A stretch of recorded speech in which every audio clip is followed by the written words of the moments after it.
How to use the microwave. So, there's many different buttons on here.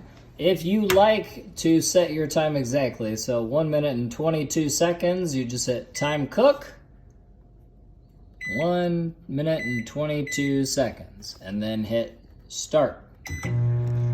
Stop to cancel. If you'd like just 1 minute, you just hit the 1. So I would hit stop cancel again to clear it. 1 minute. Stop.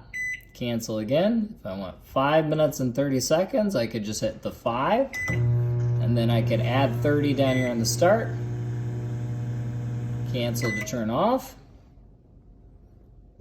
Kitchen timer. So let me cancel that. Kitchen timer.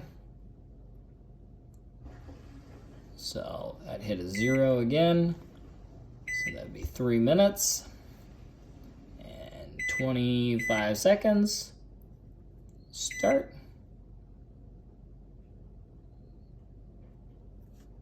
Stop. Cancel. If you have popcorn, there's a popcorn button, potato, a pizza, things like that. As far as time defrost, you can defrost by time or wait and put that in as well.